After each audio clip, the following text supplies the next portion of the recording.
You're listening to the Broadway Podcast Network. I was thinking to myself, job is something that is not yours. You're working for a different company. You can always find a job. That's something that can be replaced.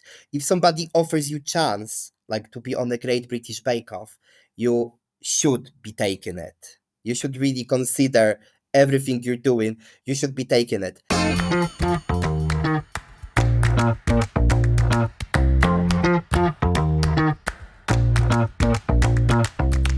Hi, everybody. Welcome to Was It Chance, the podcast about embracing opportunity and taking intentional risk for your creative life. I'm Heather Vickery. And I'm Alan Seals. And Heather and I started off as two perfect strangers. He pointed to himself with his thumb, and Who has two thumbs and is doing the introduction? This guy. Heather and I started off as two perfect strangers who met by chance and embraced opportunity. You get to listen in as we chat with other successful people about the risks they've taken to put themselves on a path to creative success. See, he's a weirdo, but he's my favorite little lovable weirdo. You guys, I have been really looking forward to this conversation for a long time. We are joined today by Janusz Domagala. Did I say that right? Domagala. Domagala. Yeah. I've been practicing. I have phonetic spelling, but I knew I was going to fuck it up. Domagala.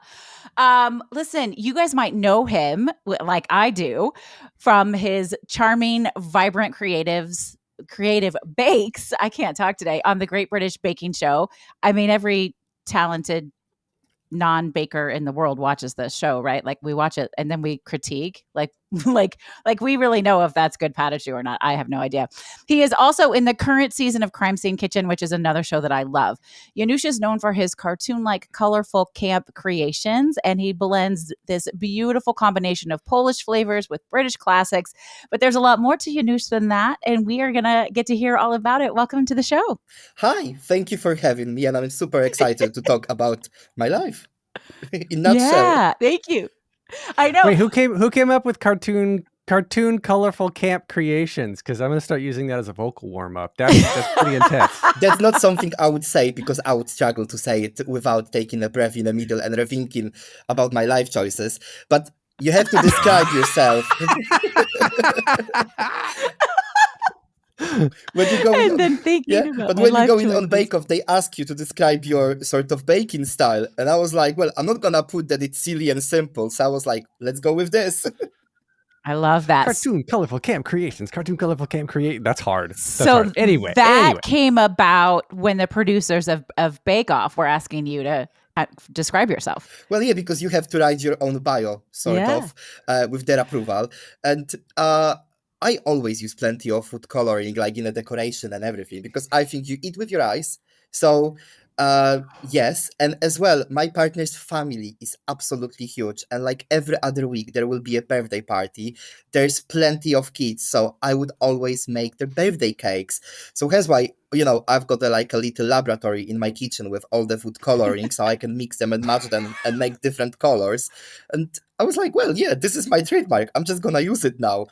I love that. Oh, that's fun. I mean, baking should be fun. Absolutely. It fits you, and also just in the way you present yourself, your clothing choices, you're always so bright and colorful and cheery and fun. In fact, we watched the most recent episode of Crime Scene Kitchen last night because I'm trying to catch up, and you had that lemon shirt on, which was fabulous. That's actually not my shirt. That's my boyfriend's. Well, he has great taste, He too. told me now when I'm going to be wearing it, I'm going to be thinking this shirt was on TV. There you go. I love that. I love it. So you're obviously well, maybe not obviously to some. You have a very heavy accent, and I believe you are Polish, correct? I am Polish, yes. So what brought you to I guess away from Poland? Did you come to the US or did you come to the UK? Like, what was your sort of migration story? Oh, that's actually a very funny story, because I was working in an elegant menswear shop in Poland. I was managing the shop, and I remember standing there one day, and like the shop floor was empty. There was no clothes to sell nearly, because there was no winter collection coming, because something has happened. The materials got damaged and everything. And I was thinking to myself, well, this shop's gonna close in a moment, so it's time time for me to look for different jobs. And I started looking for different jobs the same evening. And somebody put the wrong job in a category I was looking for. And it was become a care assistant in UK, 6-month contract, we provide you accommodation, flights, everything. And I thought to myself, this is a great chance to improve my English. Well, 14 years on, I'm still improving it. I might have moved jobs many, many times. So I took a chance. Wow. I was like, I said to my mom, I'm just going to go for 6 months, polish my English, and then I'm going to come back. And my mom was like, I don't think you will, but okay. And yeah, she was right. I didn't come back. So why stay in the UK? What was it that made you choose to stay in the UK? So when I first moved to UK, when I was having this sort of interviews and everything, it was in Warsaw, I told them, like, they were asking, what you looking forward to? What are your dreams? And all those stuff. And I told them, I always wanted to live by the sea. Well, it might be sung by Dido as well, but it was my dream always to live by the sea. And they were like, great, we do have some care homes on the south coast of England. And I was like, that sounds really great. And especially so close to Brighton, being a gay capital of UK, I was like, this is gonna be amazing. And I remember when I first time came to Brighton, I had this really little realization at the time that now I think had a big impact on my life. But back then, obviously, you wouldn't know it. And I remember walking down the street and I could see 2 men holding hands and everyone being so happy and accepting. And I just thought to myself, there's a little bit of me that was missing back in Poland. Because, gay rights in Poland aren't great at all still. It's changing. Yeah. It is getting much better, but it's still a long way to come. And yeah, I just realized that as a young man, there was something missing from my life. And that should be my place. There where I should be. So... Is that when you then came out to yourself? Did you know that you were gay before you left Poland? I do knew that I'm gay. Everybody knew as well. Yeah. My family is very accepting as well. Don't get me wrong. It wasn't me coming to Brighton and suddenly being, that's Nobody surprised you. But that makes sense. So you just felt like you fit. Like you couldn't be your best self. I definitely did feel the same. And yeah, even having different jobs, like in Poland, nobody will ask you if you're gay. You will have to tell them. It's like all bold stigma around it. And I remember working here with like elderly nurses and they would ask you, you're gay? And you're like, yeah. And there was no follow-up questions. For them, it was just an information. Completely no follow-ups. They were like, yeah, great. I mean, especially in Brighton, like nobody really cares. No, but I know I want to go to Brighton. I've been to different parts of the UK a bunch of times, but not Brighton. And it's definitely on my short list. If I come, there will be a cake. Hang out? There will be a cake. There will be a cake. Yes. I was going to say, that was asking a lot. I was going to say, will you make me a cake? And then I felt like I might be a little greedy. So I was going to say a cocktail, but I'll take a cake. Oh yeah. Just before. That's why I was 1 minute late because I was taking cakes actually from the oven. I love that. Oh, wow.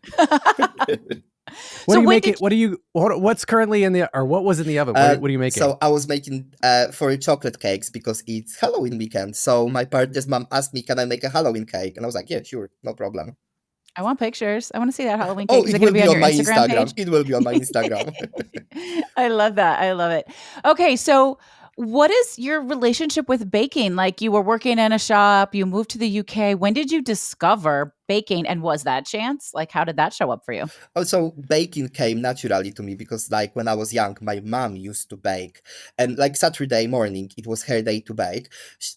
She would make something really rustic, really home vibe bakes like an apple cake, apple pie, maybe a baked cheesecake or like a very Polish bakes when she make a poppy seed roulade or like there's a sponge, a bit of cream, and then you've got jelly on top with some fruit. So she would make like those, but it was like her therapy. And when I was growing older, of course, I was a bit interested, like, what is my mom doing in the kitchen? I want to help. So naturally, I started helping.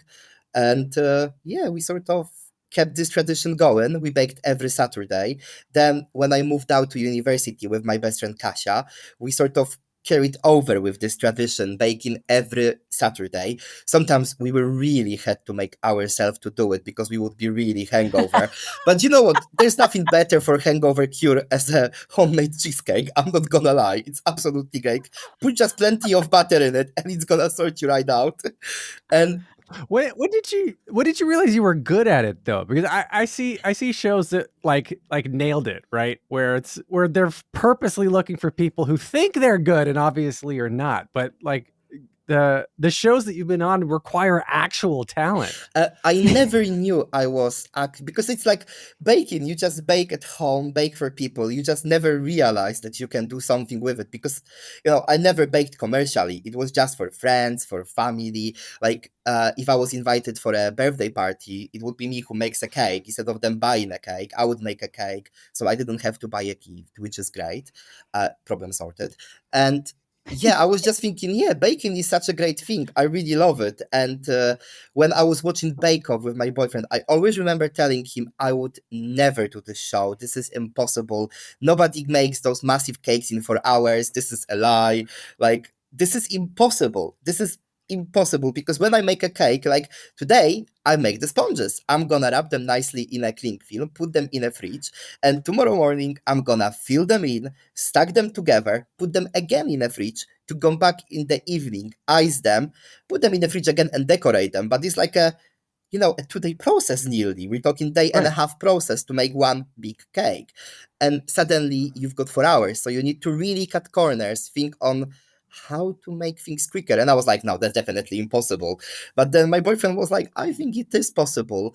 And I said to him, I don't think I am a great decorator. I can bake great things, but I never knew that my decoration skills were so great because I never work with fondant. But basically, this is my pet peeve. I really do not like eating fondant.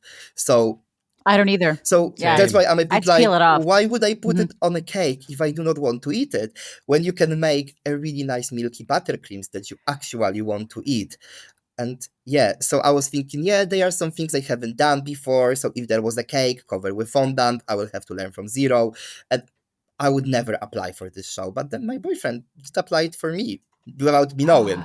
What? Yes, He so he did? applied for me. Yes, he applied for me. He made an application. And of course, he said, I'm applying for this person. And he just put a whole massive workload to apply because it's like 4-hour long application. They ask you so many questions. Wow. I had a look and I was like, wow, that's a great move, Han. And I started receiving those weird phone calls from a production company. And I was like, I am being scammed. That's for sure. Well, I wasn't. Wait. Okay, so he pushed you through. They allow other people to apply on someone else's behalf? They do. You can apply, yes. What? Now I'm like trying to figure out who I know that's a really good baker that I want to spend 4 hours of my life to get on TV. But then you have to be British. But then you will have to have all their photos, what they make, plenty of knowledge. Yeah, it's a little creepy. And I think as well, application from his point of view was probably a bit more colorful, a bit idealistic as well than if I would apply, because I would be probably like, I can do this, thank you. Well, what's the audition process like then? Because you start getting calls. At some point, you realize it's not a scam. Do they come and watch you bake? Do you have to go there and do an audition within a certain amount of time? Oh yeah, so I remember first phone call was just randomly somebody calling me saying, oh, we have your application, your boyfriend applied, all this stuff. And I was like, oh. So it was probably a 20-minute phone call when you have a chat about everything and nothing. So a little small talk with someone, they just check what they put in application, what's really the reality, all those sort of things. And then you've got another audition, which is another phone call. And they tell you, oh, it's going to be just 5-minute phone call. Well, 60 minutes later, I was still on the phone with someone because we just talked about everything. Again, not baking related. And that's when you go to another part of auditions, which I was this year that was sort of still applications where the application process was still in a COVID here in UK. Mm-hmm. Oh. So they had to do part of this over Zoom. So I remember they asked me to prepare 2 bakes for, I think it was Tuesday evening. And I had a chat about the bakes I prepared, presented them, told them what I've made, what was it. And after that, I had a chat with food technician that actually really grills you. And they were like, okay, so what is the temperatures of melting dark chocolate. And I'm like, well, that's what Google is for, isn't it? Right. And you were not live in person with them, so you could do that, right? Yeah, so that was fine. But yeah, so I had a chat with them. They ask you plenty of technical things, like what's the secret to good choux pastry? Well, we never get to make a choux pastry on our season. Oh, you didn't? No. I didn't remember that. No, yeah, Interesting. there was no choux pastry at all, which is interesting. But yeah, it was like this whole. I don't even know what a choux pastry is, by the way. That's eclairs. That's eclairs. Oh, okay. Now you're speaking my language. Yes. Okay. So yeah, that's then the chat, and if you pass it, you've got another phone calls, and somebody just calls you randomly. And I remember there was this guy that phoned me, and we just talked for about 40 minutes about Zelda, just a Switch game, because that's what I was playing at the time, and he was like, yeah, me too. My daughters love that game. So we were just talking about this for like 40 minutes. And then he was like, oh yeah, it was great chatting to you. I need to call the next person. Bye.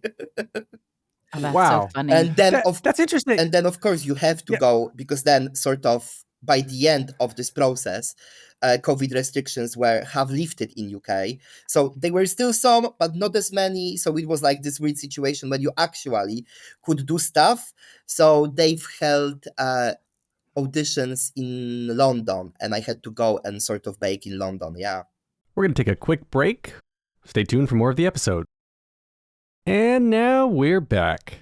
What were you doing professionally? Oh, back then. At the time. At the time, I was a PA to a head teacher in school. Okay. Yeah.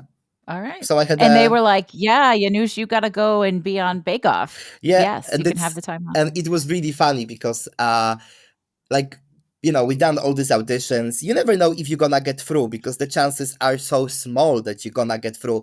So you sort of carry on with your normal life. And I was in the process as well for getting a new job as well.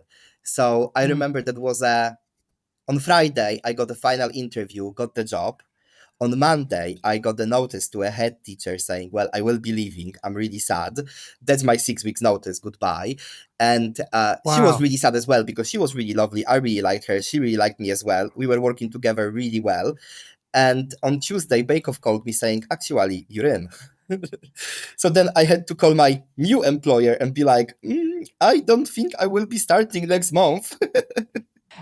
Okay. And so, Alan, do you watch Bake Off? Have you seen it? Yeah. Okay. Yeah. All right. Yeah. So it always sounds like you just come in for the weekend. Do you really just go in for the weekend, or are you there for a long period of time? How does it actually work? So normally Bake Off is filmed over the weekend. That is correct.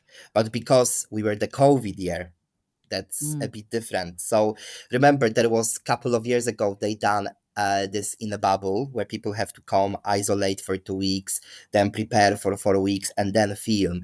And we were sort of half bubble, half not bubble. So it was like really confusing and complicated. Just to follow the legislation, I'm not talking this is any part of, Love Productions. They did the best they could with what they were given. So our years was very special. So it was just filmed a bit different. But yes, normally the whole idea of the show is you go there Friday evening after you finish your work, you sleep there, Saturday, Sunday you bake, Sunday evening back home, thank you, goodbye. So how long were you there sequestered with everybody? Oh, so we weren't in a bubble, so we didn't have to isolate, but our schedule, because of this old legislation, was a bit different, because people couldn't still mix, but they really couldn't. So in UK, this whole law about post-lockdown was very confusing and really complicated, trust me. Reality TV baffles me. And actually, I know this is totally a dramatization, fictionalized and exaggerated, but I'm watching Unreal now on Netflix. Have either of you watched that? No. It's a fictional show about a Bachelor type of reality show where the producers, we're following the behind the scenes drama between all the producers who are manufacturing the fake drama we see on the shows. And it's fascinating. I can't stop binge watching this, but how much of what we see, like the conflict, the rushing, There's no the sweating, conflict. There's no conflict on Bake Off. That's why I like Bake Off. There's rushing and sweating, I know but there's Bake not Off. usually I mean, conflict. there will be rushing. Oh, There will be rushing just because of how challenges are designed. 4 hours to make a 2-tier cake.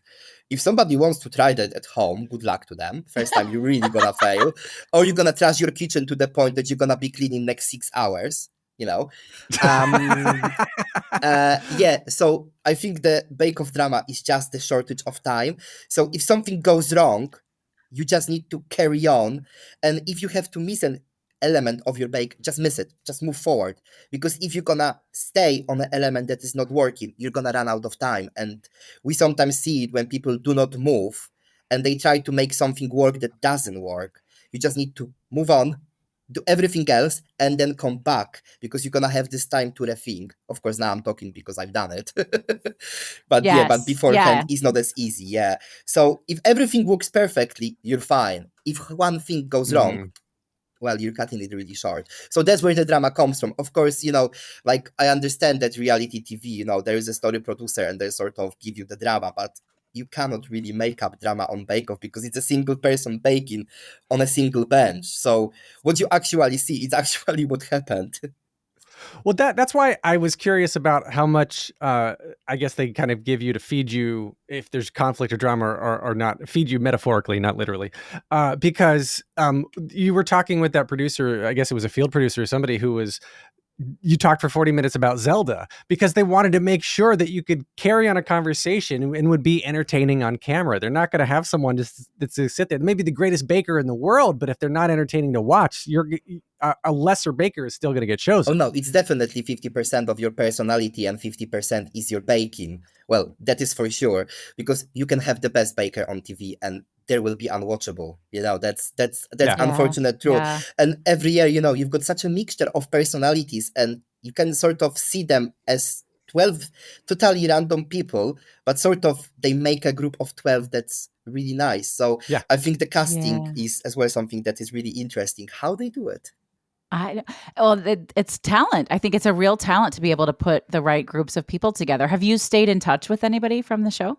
We do have a group chat going. So because when you leave the show, the story producers do like a group chat with everybody in. And I was like, that's great, but if we want to talk privately, let's do another group chat without the story producers. So we've got 2. I love that. I don't want to keep talking about Bake Off, but I do have one more question that I'm sure you've been asked a gazillion times, but I haven't asked it. What is it like to actually hang out with Paul and Prue? They are actually really nice off the camera. Paul is a very nice guy. I think when I always feel like Paul's a nice guy. Yeah, I mean, Paul, they cast him as... I need to say during the final, because during the final, everybody is invited back to attend. There's a party. There's like a little celebration. And of course, I invited my family from Poland because for them it's like, oh my God, we're going to see a Bake Off then. Great. We're going to come in. So Paul came to my mom and started talking to her. My mom, bless her, she doesn't speak a word in English. So I just have to be like, Paul, you are really stressing my mom.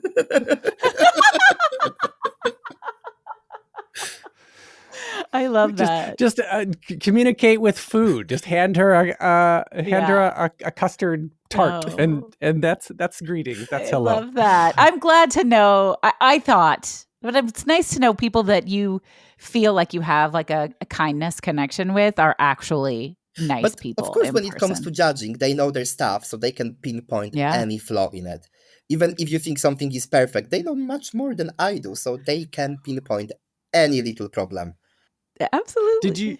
Do you practice for anything that you're doing? I mean, I know tech, I know theater, and like my world is everything I do. You practice it, you rehearse it, you try it over and over again and perfect it to get it right. But when you're trying to figure out how to make a 2-day bake into a 4-hour bake, how do you practice that? Okay, so when I made because that's how it happens. First week is a cake week. When I was practicing my first showstopper for a cake, I basically went for it. I was like, okay, I know what I want to make, more or less. I was 5.5 hours in. There was a 4-hour challenge, and I only had bottom tier. And I was like, okay, we need to rethink this. And Basically, you need to learn how to cool your sponges quick. So when you make something and then you fail, you can sometimes reflect and be like, okay, so I am missing the time because these things went wrong. So how now I can repair this? So if you make big sponges, thick sponges, they're never gonna cool in time. They're gonna take absolute ages to cool. So you need to make them thin, more of them, but thin. So they bake quicker and they cool quicker. If you make a filling, you need to put it on a big tray. So it's more surface area. So everything sort of cools, because in baking, cooling is the biggest thing. If you make something, that's if you make a cake, if you're gonna start icing a lukewarm cake, you're asking for trouble. You're basically asking for trouble. Yeah, I can't imagine. With all the butter Every time leaking. I So you have to sort of learn how to cut corners as you're doing it. And I was thinking it is impossible to make a show-stopping two-tier cake in 4 hours. Well, yes, it is, and I still had 10 minutes spare. So yes, it is possible. It's impossible, and you did it anyway. Even though Can you just be like my kids, and anything that's too hot, just stick it in the freezer for 2 minutes. No, that's the problem, because your freezer is such a, you're using, it is not a commercial freezer. You're using what you will have at home. So it's always a tiny one. So if you're gonna put something really hot into a really tiny freezer, you're gonna lock it, and it's gonna become warm. It's gonna become warmer than outside. Your freezer is no longer a freezer. Your freezer is suddenly warm. So what do you do?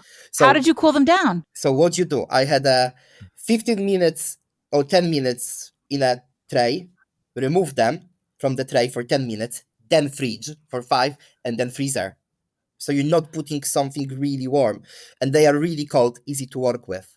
That makes so much sense. So you need to do it in stages. A process of how to cool them down. 5 minutes in a tin, 5 minutes before without tin, 5 minutes in the fridge, 5 minutes in the freezer, and you're fine. Wow. So you're an inventor. I think everybody learns it, because then you start Googling, how do I cool my cakes, properly? How do you do it? And, nowadays with Google, come on, you can research anything and everything, apart from croquant. That's true. But that's to come. But that's really fun. And you learn as you go with baking, because I think that show really developed me as a baker as well, because they were things I was like, I would never be able to do it. And then suddenly, I've made them. And suddenly you did. I mean, I love that as a general life lesson. We think, I'll never be able to do that. And then we do it. And we're like, turns out I can do that, right? It's like a nice reminder. Okay, so your boyfriend secretly submitted you to Bake Off. You went through the process. You got cast on Bake Off. You had a great season. You're charming and wonderful. What opportunities presented themselves after that? Like or maybe was it not at all? How was your life different after Bake Off? It's really interesting, because I was thinking to myself, probably my life would not change. It's not many people who actually their life was like thrown upside down, inside out. And I was one of those that actually my life was thrown inside out and upside down, and everything went completely crazy. So straight after Bake Off, I was invited to do a couple of TV shows, to be like a guest, on a TV shows, which was really nice. And I was invited to do a couple of food festivals in summer, and the bookings already came in December for them. So I was like, oh, great. That's going to be a nice opportunity to showcase some Polish cooking or maybe Polish baking for everybody, which is amazing, because not many people have this platform to show off this. And suddenly I received a phone call from my agent that, you've got a book deal as well, and we need to think what you're gonna do. So I was like, oh my god, book was completely not on my radar. I was like, SF. And then suddenly, it was really interesting. I had to write all the scripts, what I want in my book, and start working on it. And that was about 4 months out of my life taken to write a book. Yeah. It's called Baking with Pride. It's a beautiful book.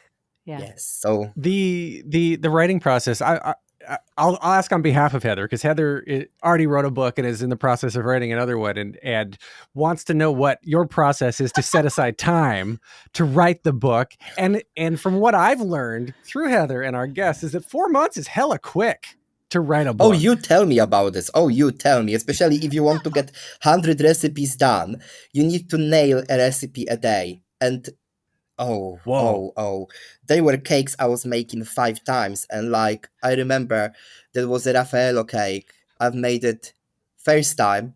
It was really great, but I was like, it's missing tiny bit of salt. I'm just gonna remake it with tiny bit of salt to see how it changes the flavor profile. Well, I didn't put any sugar in it. So, Oh no. so you can imagine. I've made it. Wow, this salt really made a difference. I've made it third time. I didn't put salt Yeah. in it again. And I was like, wow, why is it happening to me? So that was the process. Sometimes, you think if everything went well, it will be such an easy ride. But you want to have something that's perfect, that's really you. And of course, some of the recipes, I had a list of 100 recipes, what I want to do. And when you make them, then suddenly you realize, like, this recipe, I think it's far too complicated, takes too long time. The idea is great, but that's something you can make for yourself, but you wouldn't necessarily put it in a book. So then you have to spend some time thinking, okay, how can I change this recipe? How can I replace it with something that's still, so that's a lot of thinking involved. That was 4 months of my life that I probably slept. No, I didn't sleep. Wow. That was really intense. Are you going to make like a follow-up to the book? I think you should make a follow-up, a book 2 that's called, oh shit, I've only got a weekend and 4 hours. So you can try to figure out how to bake big things in super small amounts of time. That would be really interesting. 2-hour bakes. There you go. Enjoy. Yeah. It's like, oh shit, the in-laws are coming. What do I bake? True. No, That's a good concept. That's a very good concept. Yeah. We'll see you come out with that book next year, I'm sure. There you go. Special thanks to that guy who interviewed me that one time. Thanks. Okay. That's funny. I don't remember his name, but the idea was great. Yeah, okay. Pretty good. So you wrote the book, and well, I do want to hear about how you landed on Crime Scene Kitchen, but are you baking professionally now? Or are you do you still have like what one would consider a normal day job? It is a mixture, to be honest with you. So it's not. I don't really have a full-time job, which I'm really lucky about. I do run my sort of business where I can go to food festivals. I wrote a book, then I recorded the Crime Scene Kitchen. I can do some appearances as well. I've made cakes for a really big companies. So in London, there is a National Portrait Gallery, and they were being refurbished for last 5 years. It took like 60 million pounds or something, this refurbishment, and I've made a reopening cake. So there was plenty of things I've done after Bake Off that I'm really proud of, and I can put in my sort of CV like, I've done it, which is really great because I never knew these opportunities will come to me. After leaving Bake Off, I had absolutely no expectations. I was like, I came back because, Bake Off finishes filming, you're coming back to your normal life, and you've got like 2 months period before they're gonna start airing. So you're completely like, back to normal life. It's great. And then suddenly, it's all kicking off. We're going to take a quick break. Stay tuned for more of the episode. And now we're back. Are you able to talk about what happened on the show and before the show airs? I mean, because there's NDAs, you don't want to spoil anything or whatnot. So then once it actually aired and you were able to talk about it, what changed, I guess, pre and post the episode starting to air? I was really lucky because one of the things Love Productions filmed was me in a pub celebrating me getting on Bake Off, and there was a group of my close friends, so they had to sign those NDAs as well. Oh, so you could talk to them. That's so lucky. So I was really lucky because they were people who nobody knew, just their partner, and that is it. And they were like dead quiet for a couple of, for 2 months when they was filmed, and everybody was like, what's happening with you? And then that was me who basically had the friends. I was like, still on it. Cool. That's fun. That's lucky. You're right. Because it would be so hard to not. I know. I was really lucky. I'm not going to lie. That was such a great thing that I could. Well, so you go on the show, you're starting a new job. You say, all right, new job. I can't come to you. I'm going to do this, the break off. Yeah, then you film it. You cannot say you're gonna do Bake Off because you're gonna be... right, yeah. But because so post Bake Off though, there's 2 months where before it, between when you filmed and it airs. So what were you doing for those 2 months, waiting for the episodes? Oh no, I was, so the job I was supposed to go to, I've actually phoned them, and they were kind enough for me to wait those, couple of weeks, months. So they actually waited for me. Yeah. Oh, that's good. That's good. And then what did they say when they found out why you had needed to delay your start? Were they excited? So my boyfriend works there as well. So I Okay. don't know if he said something to them or not, but they I had an impression they knew. Okay. They weren't surprised. Well, I mean, I don't think he's allowed to say, well, I submitted Janusz for this and then I don't know what happened, right? Like he can, I would assume anyway. Or Okay, probably well, so people clued it together. People might have clued it together as well. Sure. Yeah, absolutely. So it's been a little minute since Bake Off and then your book. What led to Crime Scene Kitchen? What a fun show. Alan, have you seen Crime Scene Kitchen? No, I have not Oh my yet. I don't. I gosh, you watch. will I love watch it. baking shows. My wife does.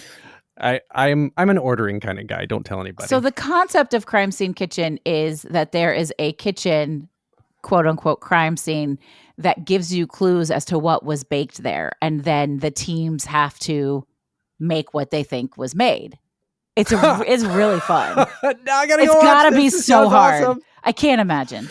So funny enough, so when me and Kieron were doing all the audition process for Crime Scene Kitchen, we were like, fine, we will watch it one day, because of course you cannot watch it in UK. It is completely unavailable. Oh, I didn't know that. Yeah, and us being us, we were like, yeah, it's gonna be great. We're gonna be figuring it out. So we've never seen an episode up until we were informed you are on the show. And then we were like, maybe it's time to watch it. Yeah, and they even made a And then statement we were at the beginning. very terrified. Fair enough, because I remember it's Curtis Stone and Yolanda. Them saying that you guys have been watching this show for 3 years now, so we're making it harder. But you hadn't seen it, so it was just a regular audition process. Was there like just a call for people who wanted to apply, and you guys saw it and applied? There was basically a bit more to it, because like Bake Off, when you have to get auditions, then you have to be on a Zoom together, then another Zoom call, then you have to bake something on a Zoom with them, so you've got a script, what to do, and they sort of ask you as well. There's a lady from like a culinary team, and she asks you the question, so if you see this and this, what could have been made? How do you study that? You Is that cannot, just no, plain... you cannot. And for us, it was so difficult, because most of the bakes she was asking us were American. And we were like, I've never heard of this. Yeah, there's so many different words just for basic things in the kitchen. Yeah. Like eclair. Oh, they were really surprised when we were talking about beans. And they were like, you mean garbage? And we were like, that's a bin. It's a bin. That's a bin. Thank you. Check the bin. Oh, there's always good beans. clues in the Garbage. bin. Absolutely.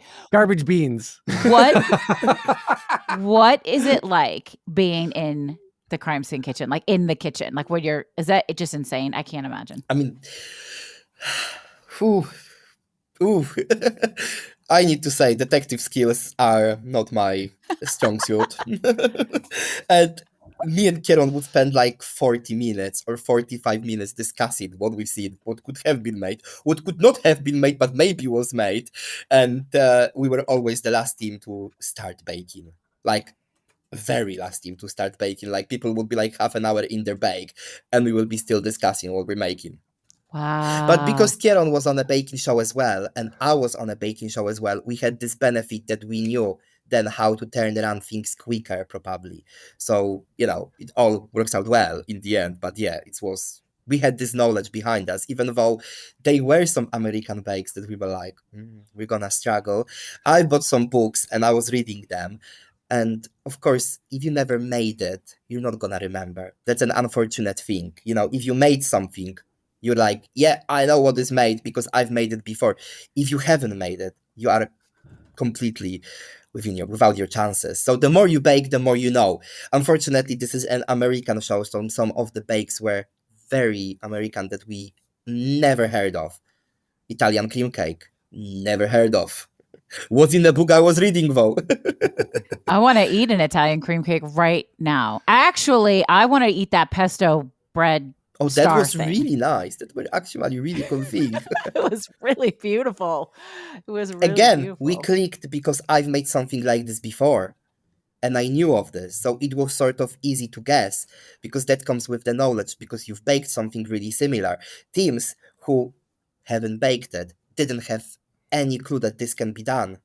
Makes sense. So backing up to that moment when you started receiving phone calls and thought it was a scam and you found out your boyfriend had submitted you had to take a chance. You had to lean into the opportunity of leaving the secure jobs and doing the show and going off. Like what was it about this moment when you decided I am going to like postpone my new job, not knowing if you were going to get it back, right? So you decided to defer it and go on this show. You had to take this chance at that point. Obviously, if somebody calls you and tells you, oh, you're going to be on TV, are you going to say no? Some people would, though. I think some people would. Well, some people probably would, but I was thinking to myself, job is something that is not yours. You're working for a different company. You can always find a job. Yeah? That's something that can be replaced.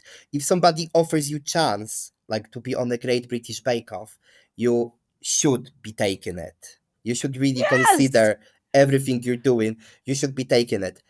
Even if you have to quit your job, you can always come back to a different job or even the same job after a couple of months. There are openings all the time. So you can find another job. So who has 2 thumbs and imposter syndrome? This guy. Okay. So if I got that call, the first thing that goes through my mind is I'm not going to be good enough. I'm going to go on TV and make a fool of myself. That is the first thought of everyone. And this is absolutely normal human thinking. My first thought was, I really do not want to go home first. But somebody has to. That's the nature of those shows. Somebody has to come home first. And it's not going to be necessary that you are an awful baker. It wasn't your week. Things didn't work out. And as well, I remember when I came to a baking show, the British Bake Off, and I met the contestants first time. Everybody had photos of the cake they were making, and like Dawn, she had those beautiful sculptures like rabbits with human clothing and glasses. And I was like, oh my God, that's amazing. Somebody else was showing me their 5-tier wedding cake and all those massive creations. And I was thinking to myself, shit, I can make a drip cake, and that's about it. So I was like, oh, am I in trouble? So that's when the imposter syndrome really kicks in, because you think everybody is better than you are. But Bake Off is a battle of ideas. So it's great bake, nicely executed, and you can win. You don't have to be making sculptures of rabbits. You can still win this week just by your idea and executing it really well. Which was my case. So I can say I make better house cakes than anybody else in a tent. Not necessarily means that I will make the best sculpture. That's a good point too. And you just, like, somebody was showing you their 5-tier wedding cake, but if they can't make that 5-tier wedding cake in 4 hours and you can, you're still they're going to go home first because you made the better 4-hour version of the greatest thing. Exactly. And that's the show. Yeah. You're absolutely right. You gave me confidence. If you had unlimited time, well, great, but you don't. You have 4 hours, so you really need to squeeze everything in. Yeah. And as well, draw of luck of a day. I remember Dawn, she was making her lemon meringue pie every week for a family. And then suddenly you're presented to make it on Bake Off. It's a different recipe from what you are used to. So you're trying to make it your way with the recipe you have at home, but this one was completely different, and they've expected something. There was no recipe, but you know what I'm trying to go. The secret bakes. Yeah. Oh my gosh, I think that's so cool. Did you have as much fun on Crime Scene Kitchen as you seem to have had on Bake Off? Bake Off was... It's different because it's groups. Bake Off is really fun, and at the same time, it's really stressful because you're by yourself. So if something really goes wrong, you don't know what to do, you're left by yourself. In the Crime Scene Kitchen, you've got this comfort blanket that you're with someone, so if something goes wrong, they're like, it's fine, I will take over, you do this, so it's a bit of like mixture of both. That's nice. So how has this moved into like current work today. You've got the book, you've got these 2 shows under your belt. Like what is your day-to-day of dealing? Do you have a team now that is, like you said, your agent called you and said, "Oh, guess what? You got a book deal." Are you trying to get, or are you actively trying to manifest this new work, these new shows, the next book deal, or are you right now just kind of writing where you are at the moment? It will be really nice to manifest something. Yes, I'm not gonna lie, but I am a very busy person at the moment, and I'm riding the wave. And of course, I do have an agent, because if it comes to book deals and all this situation, I mean, this is so new for me. You can do it yourself. You do not need to have an agent. Absolutely, you don't. But it's just easier to have an agent, because they can point you in the right direction. They can contact someone, and as well, if there's something you don't want to be doing, it's easier for an agent to say no than you actually going and saying no, because then it's a bit personal. But when the agent says, "I'm sorry, no," it's like this connection is sort of taken away. Yeah, that's their job, to say no so they can get you more. Yeah. Yeah. I wrote these questions. Whenever whoever sort of initiates the interview preps the questions, and I cracked myself up when I wrote this question, but I'm really curious, Janusz, if you were a dessert, what dessert would you be and why? Okay. If I were a dessert, I probably will be a jelly pudding. And that's such a British. I'm like, what the hell is a jelly pudding? I don't know what a jelly pudding is. So, like a jelly. Jello. Jello. Okay. Oh, so like a colorful jello, something that kids would love to eat. Colorful. I love that. Jiggly. What? Colorful and jiggly. And that's something I don't know if people really noticed, but you wore a different color from the pride flag in every episode of Thank you. Bake Off. Yeah. I mean, my partner and I, like, we're always team gay, like always. It doesn't matter. Like, we're like, oh, look, we've got team gay. Let's go. So we're ready to. Well, yeah, of course, as I said before, you're being given an opportunity to showcase yourself. And I was thinking, how can I really be me? And because, I moved from Poland, that was part of me being. I'm from Brighton. I was like, this just makes sense. It does make sense. Yeah. Do you have you been able to like lean into any activism, or is it all just about just expressing who you are now that you can? Like you said you left Poland, you found more of yourself in the UK, and does that find itself naturally in what you're baking and how you're expressing yourself? Well, definitely for me, visibility is really important, because that's what was missing from me, this visibility. And I think the more people see it, that's gonna be just better for everyone who is in the LGBTQ plus community. And yes, I would say I'm getting involved with a couple of charities to sort of be their ambassador. Yes, so I do a little bit and pieces there. I love that. I love it too. Recently, I've done a training, sort of. There's a charity in UK, Terence Higgins Trust, and they are an HIV charity. And then they a training online on their website for carers, people who care after others, like elderly, going into social care, going into nursing homes, just to spread awareness that if you're on effective HIV treatment, you're not gonna contract this from someone you're looking after. So this is really important as well, because I used to look after people. So I was just thinking, this is great. I can get involved, can be a part of their training videos, and just showcase that, yeah, this is absolutely great. You do it. That's great. And it's nice I didn't even think about that. to have that opportunity. I mean, I do advocacy work, but I don't have a platform. I haven't, been on TV. So you have so much more opportunity to really get in there and make a difference. And I appreciate that you're doing it, because not everybody takes that opportunity to go out and be visible for the youth and to be part of making things better. I think if I've got a platform, I just need to use it. People use the platforms differently. And I just find personal pleasure in just spreading awareness and being myself on the social media unapologetically. I love that. Well, and you do have such a fun, unique personality. I was cracking up the first episode you were in Crime Scene Kitchen, you're like, do you think they're going to have to use the subtitles on me? But they haven't done it.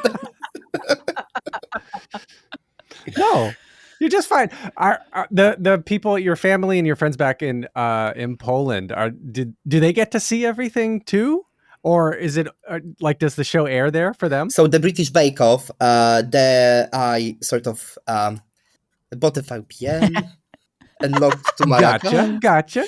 So they were watching it won't tell live, anybody. and yes, so they watched it. That's really fine. But now, if it comes to Crime Scene Kitchen, it is much more difficult because it is a US show on Fox and then on Hulu. It is not on British Hulu, unfortunately, which is Disney Plus here, because that's part of the Hulu.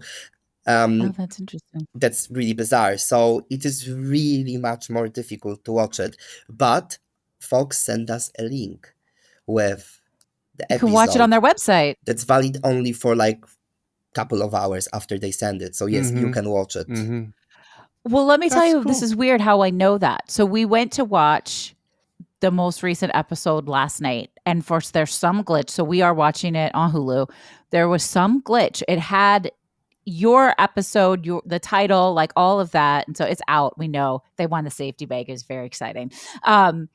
But it wasn't your episode. It was the next episode that is supposed to come out tonight and hadn't come out yet. And we were like, what are we supposed to do? So we Googled it, and we could watch the episode on Fox's website. So that's what we did. Oh wow, amazing. No, so Fox's website doesn't work in UK, and I've tried, but yeah. That's a whole different podcast, and Alan probably knows, but it's wild to me how websites, Yeah. because I feel like the World Wide Web is, Geo-targeting. I know, it's weird. Like they're like, no, you can't have that. No. So That's crazy. Well, that's licensing. That's country-specific licensing. That is, yes. And Okay. an IP address traces you back to a geographical location. That's how they're assigned, and that's why you get a VPN. So you're going through. Yes, and that's your very IP. easy to say, but Yeah. Fox is really good at it. And apart from this, you will have to provide them with your cable network sort of supplier. Otherwise, you only Yeah. get like 30 minutes. And Wow. we don't have it. Well, I'm glad they're sending you a link that you can share with your Yeah. family, So because we of course can watch everybody it. wants to see you do this. Yeah, so we can Yeah. watch it. It's fun. Yeah. It's fun. It's, Do you get to it's hang a really out good with- show. It is a good show. Do you get to hang out with the cast, the other contestants, or with the judges? I mean, they're cool judges, and Joel is hilarious. Like, do you get to spend any social time with those folks? It was to a limit because, this is a show when there's a money prize on the line, which means that Yeah. everything is much more structured and it should be really fair. So when you're filming. There's no talking to others. We're being fair now. Which, like, Bake Off is a Yeah. battle. That's weird. Bake Off is a battle of ideas because you prepared it before and you're like, yeah, I know what I'm making, and you can sort of That's talk true. about your elements because I'm gonna be making chocolate cake and you're gonna be making a lemon cake. Completely two different things. Mine will be a block of Yeah. flats. Your will be a little cottage in somewhere. So that is completely different ideas. But when the Crime Scene Kitchen comes, if we suddenly started talking, oh, I think this was made, and they're like, no, but I've seen this clue, then suddenly you take the fairness away. Yeah. And as Yeah. well, they want to be surprised when you see what other Right. people made. We're like, are we in trouble? Are they in trouble? Who's in trouble now? That looks very authentic when they show those, No, those because we clips. But I don't- meant, Because even the set is set such a weird thing that you don't see what other people are making. You just do not see it. You cannot see it. Yeah. You cannot hear them as well. So you do not know what they're discussing, what they're baking. And then when they're coming through with their bake and it's so different than yours, we're like, whoa, that's somebody is Screwed in us trouble, us or them. yeah. We're going to take a quick break. Stay tuned for more of the episode. And now we're back. Outside of when you're actually filming, is there any social engagement or? Oh or yeah, so no, like it's just in the all business? evening, you can obviously go and eat something or go like me and Kieran to a pub and have a martini. And you hang out with other cast members or no? Yeah, we did. To an extent, but we did, yes. Okay, that's fun. Because they're enemies. You can't get too friendly. Yeah, but it's interesting because on the beginning, you've got family members and you've got Yes. friends. So on the And then they beginning, merge. they are people you would never meet because you never seen them. Yeah. Well, Alan's confused because he's not watched the You show, only but see yeah, them during the merge. So they were 3 teams that will never meet the Right. rest. Yeah. Right. You know, and Right, from right, both right. teams, Okay. you know what I mean? Like, yeah, that's Yeah. really Mhm, mhm. interesting. It's It fun. is Well, really interesting. so ultimately, our final question is one that we ask everyone. That's a super fun one. And generally, what is your relationship failure? It's a very important part of a learning process. Failure is Yeah. really important. As I told you, when I failed in baking, it is a really good time when you can sit down and be like, okay, this went wrong, and this went wrong. How do I repair it? You know, if your life goes smooth and everything works, and then you are suddenly having to deal with a failure or something not working, it will be really difficult. And especially if you do a TV show, you know, things sometimes will go wrong. And if you have no experience with dealing with failures and how to attack the problem, then you're gonna fail again. You will not be able Yeah. to sort of repair it. So yes, failure always is important, you know, and don't take it personally because, you know, we're all human beings, we're not perfect. And, you know, bad batch of bread makes perfect breadcrumbs. You know, you can always make something positive out of it. I love that so much. Yeah, but I that's love it. true. I mean, But that's yeah, true. I agree with you completely that it's an important part of the learning process. And then you do what I call, so I'm a transformation coach, and I have a whole book out where we talk about the importance of reassessing and reframing. What you just said, here's what I did that didn't work. What can I try instead? Because resiliency is about showing up again and doing it differently until you get a result that you want. So I Mhm. love that. But what we don't hear all the time is you totally royally screwed this thing up. What can I do with it as is? Oh, I can make breadcrumbs. Like, that's beautiful. Like, can I use this one thing that's flawed and not? I mean, isn't that how the chocolate chip cookie was made? Like, it was a mistake, That and was now it's like the brownie. most Brownie was a mistake, and now everybody loves brownie brownie. was a mistake. There Yeah. you go. And Post-it And notes. chocolate cookie as And well, Post-it because notes. they were thinking that chocolate will melt in the cookie, but it didn't. You are right. Exactly, right? Yeah. So I just really love that reminder.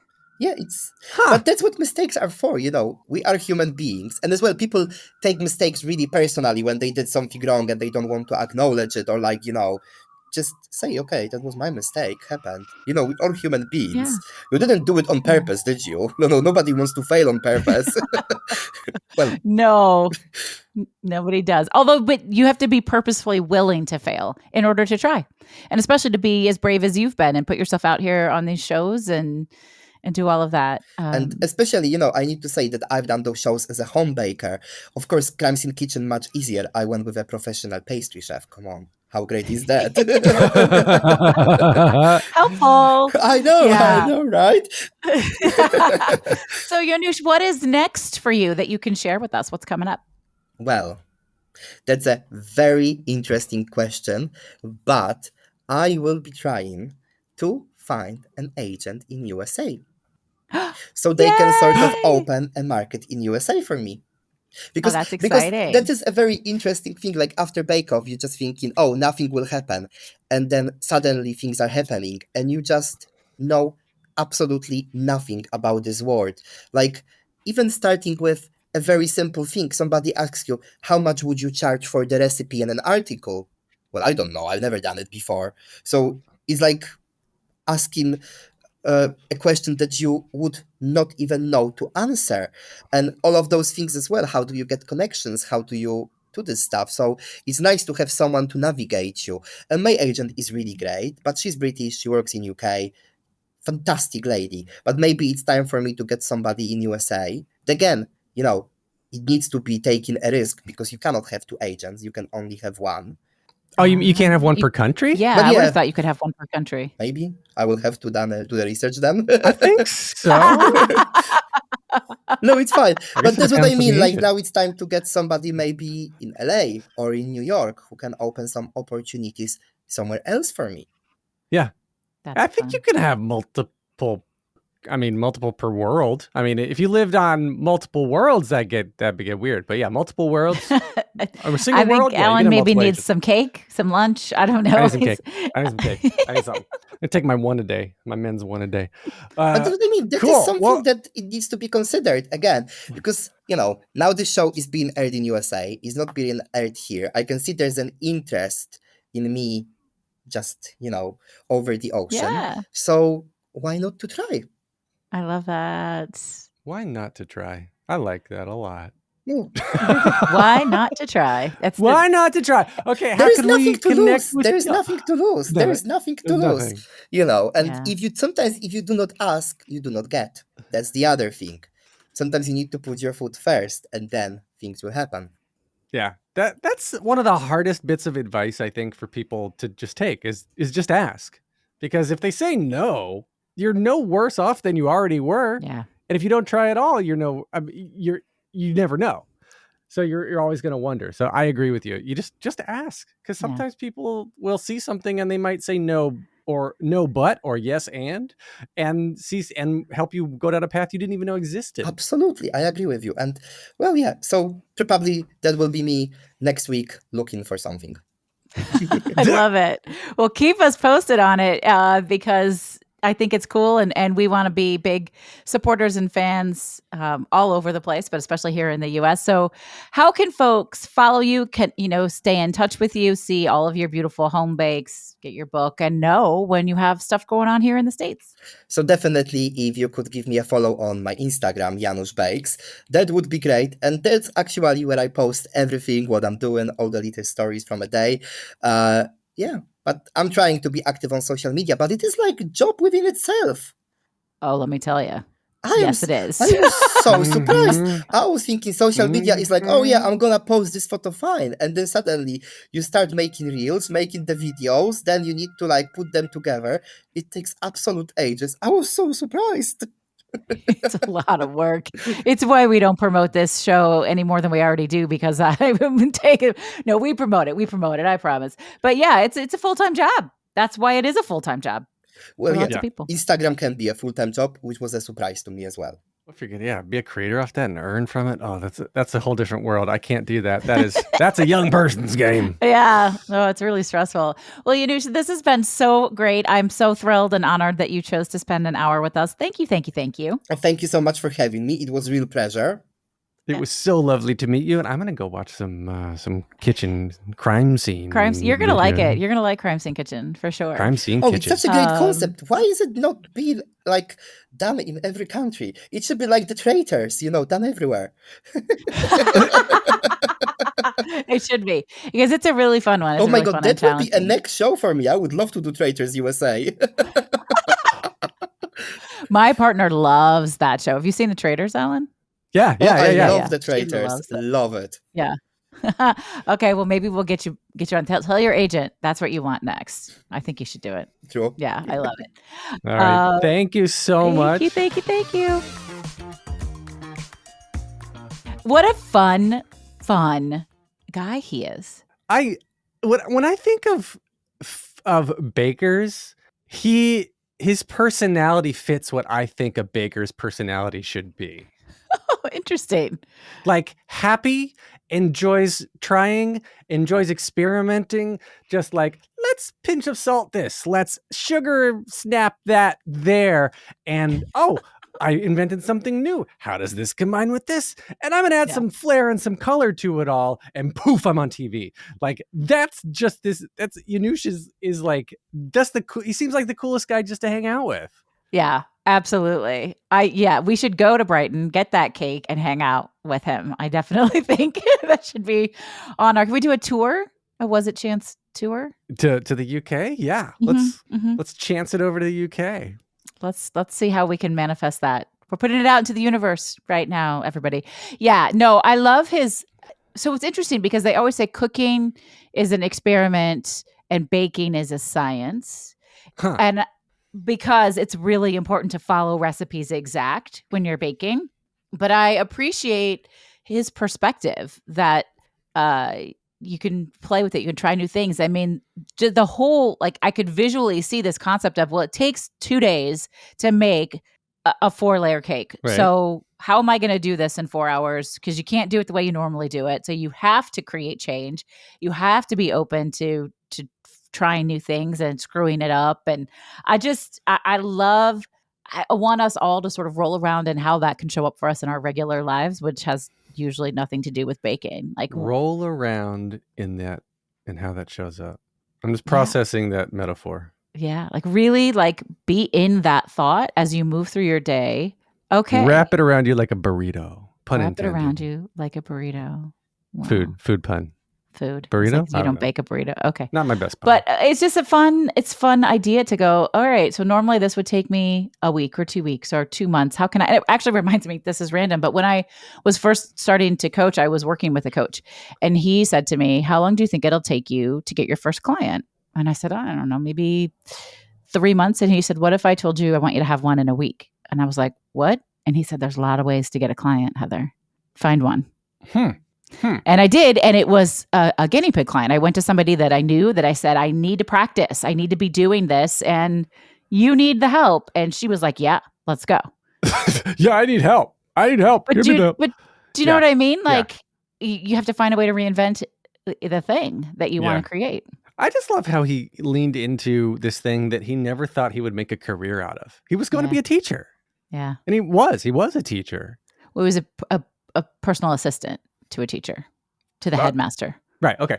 So, he was in education, being an assistant, and didn't think he'd make a career out of baking. And look at what he's able to do now just because this one particular thing happened and it is seemingly insignificant. Like, I want to just know his boyfriend was like, what made his boyfriend want to submit? What made him think it was okay? I don't know. If I did this for somebody else, I think they'd like cut my head off.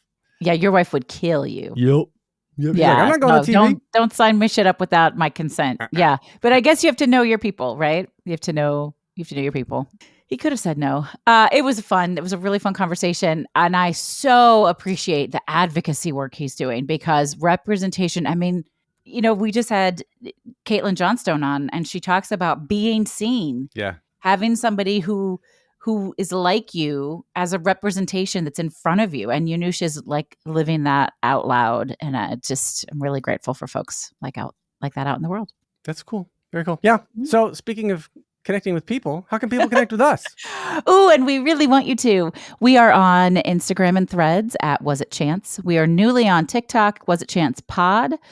Really trying to grow that. Come on, y'all. You can also subscribe on YouTube. We would love that. Just find all the places that you go. Just find us and follow us and hang out and chat. If you really want to have a conversation, you can email us at wasitchancepodcast@gmail.com. Yeah, one of these days we'll remember that. It's me and Alan. I did it without even looking just now, actually. I did that. So I know. I saw it come slowly, but it was there. I win today. I win. I have achieved the greatness of the day. I did do it slowly, but I got it right. It's got it. Slow, you guys. It's just Alan and I, right? We're on the back end of all of this stuff, and we would love to chat with you. Come visit my back end, everyone. You always have to take it there. Take it to my back end? You brought it up. You guys, you have been listening to Was It Chance, right? Thank you for listening. We're the podcast about embracing opportunity and taking intentional risk for your creative life and maybe telling a dirty joke now and then. I'm Heather Vickery. And it's always now and then. I'm Alan Seals. Bye, you guys.